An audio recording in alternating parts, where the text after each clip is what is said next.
택배 노동자들이 실제 현장에서 겪는 어려움은 무엇인지 지금 롯데택배 파업 현장에 있는 전국택배연대노조 유성욱 사무처장 중계차로 연결돼 있습니다. 안녕하세요. 네, 안녕하십니까. 네, 롯데택배가 어제부터 무기한 총파업에 돌입했죠. 파업을 결정하게 된 가장 중요한 배경이 뭡니까? 저희들이 6대 요구안을 걸고 좀 이틀째 파업 중인데요. 분리자금 문제라든가 고용 안정 그리고 노동조합 인정과 같은 전체 택배사에 해당하는 문제가 있고, 그 중에서도 특히 롯데택배의 문제는 상하차비를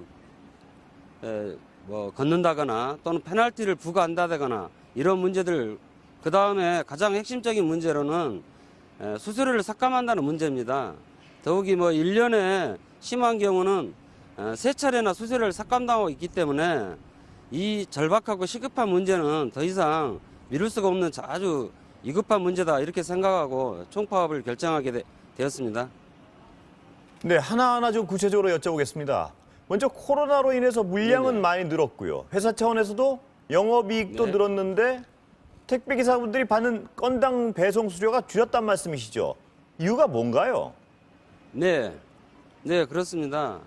저희들이 현재 조사한 바로는 우리 롯데택배 송파 대리점 같은 경우 5월 달에 수수료가 860원이었는데 6월 달에 825원으로 지급이 됐고, 또 광동 대리점 같은 경우도 5월 달에 840원씩 지급되던 수수료가 현재는 810원입니다.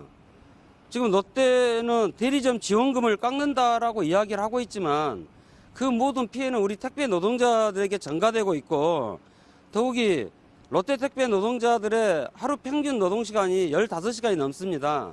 더욱이 주 6일씩 근무하고 평균 수수료는 채 300만 원도 되지 않는 노동자들이 대다수를 차지하고 있는데, 이런 가운데서 롯데가 또다시 수수료를 삭감하겠다고 하는 것은 정말 저희들 입장에서 받아들일 수도 없고 더 이상 미룰 수도 없는 아주 절박한 문제라고 인식을 하고 있습니다.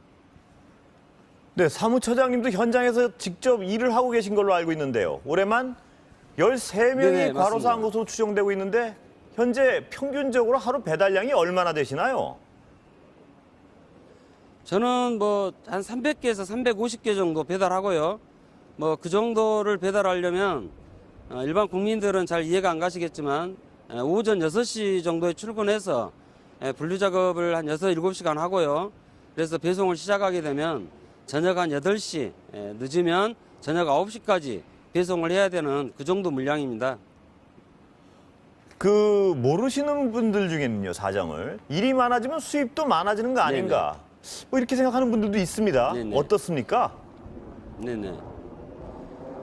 저희들 택배 노동자들의 수수료가 20년째 단 한 차례도 인상된 적이 없습니다.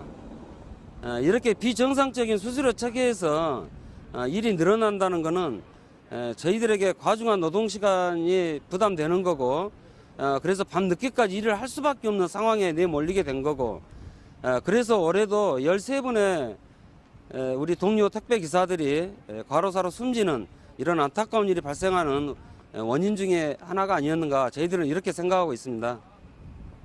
이번에 사망한 분은요, 야근으로 22시간이라고 5시간 만에 또 출근하다가 사고가 난 것 같습니다. 단순하게요. 아까도 말씀드렸지만 네네. 사정을 네. 잘 모르시는 분들은 일을 좀 줄여서 하면 되지 않나, 자영업인데. 이렇게 생각하는 분도 없지 않습니다. 왜 안 되는 건가요? 일을 줄일 수 없는 문제는 가장 우선적인 문제가 지금 현재 물량 증가가 코로나로 인한 일시적 증가적 현상이기 때문에 코로나 이후에 물량이 감소할 것을 두려워하는 게 가장 크고요. 그 다음으로는 아무래도 소득의 감소에 대한 우려 때문에 물량을 줄인다는 것은 저희 택배 노동자들에게는 곧 생존권을 위협받는 이러한 상황입니다.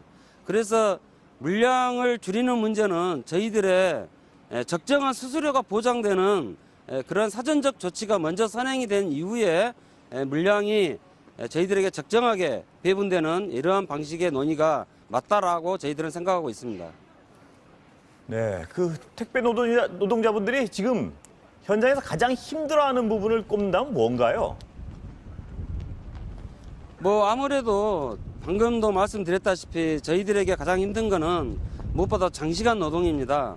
그 중에서도 분류작업 문제인데요. 저희들은 저 같은 경우도 말씀드렸지만 아침 7시부터 시작되는 분류작업에 많게는 하루에서 7시간, 심지어 롯데택배 노동자 같은 경우는 하루 8시간도 분류작업에 투입된 적이 있습니다.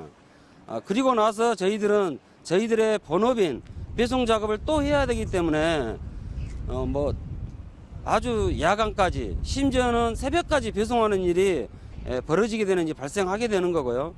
그래서 저희들은 이러한 분류 작업의 개선이 없이는 이 장시간 노동이 개선될 수 없고 거기에 따라서 과로사도 줄일 수 없다. 저희들은 이렇게 생각하고 있기 때문에 저희들의 가장 큰 문제인 분류 작업 문제가 정말 하루라도 빨리 개선돼야 된다. 이렇게 생각을 하고 있습니다. 네, 관련해서요. CJ 대한통운은 사망사고 난 후에요. 분류 인력을 4,000명 투입하겠다고 했고 한진택배하고 롯데택배도 1,000명 투입하겠다 이렇게 발표했습니다. 부담이 좀 완화되시는 건가요? 네네. 사측의 발표대로 하면 저희들에게는 많은 부담이 완화가 될 수 있습니다. 하지만 롯데와 한진택배는 이러한 비용을 원청이 스스로 부담하겠다라고 정확하게 밝히고 있지만 CJ 대한통운은 대리점과 기사들에게 전가시키겠다 이러한 발언들을 하고 있고 지금도 현장에서 대리점 소장들을 통해서 기사들에게 전가시키려는 이런 움직임들이 저희들한테 포착이 되고 있습니다.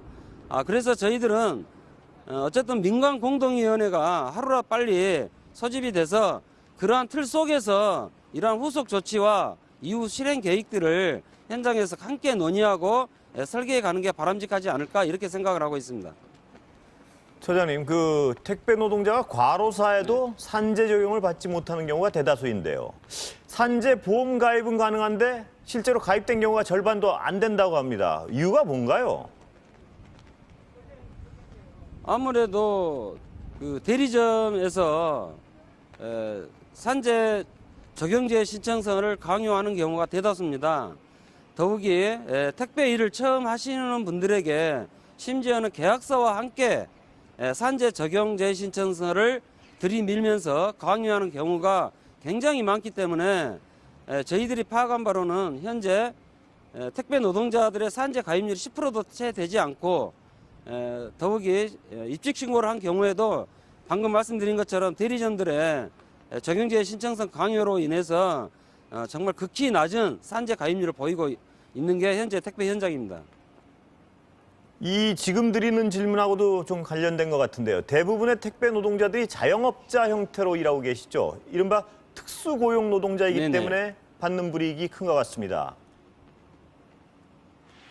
네, 당연합니다. 저희들은 개인 사업자로 분류돼 가지고 건당 수수료를 받는 특수고용 노동자로 분류되어 있습니다.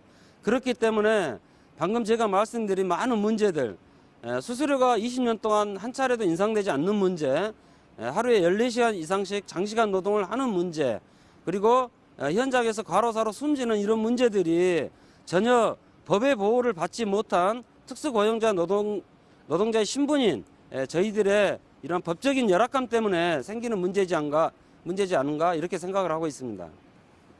네, 마지막으로 질문 하나 드리겠습니다. 지금 뭐 전반적으로 다 답답한 상황인데요.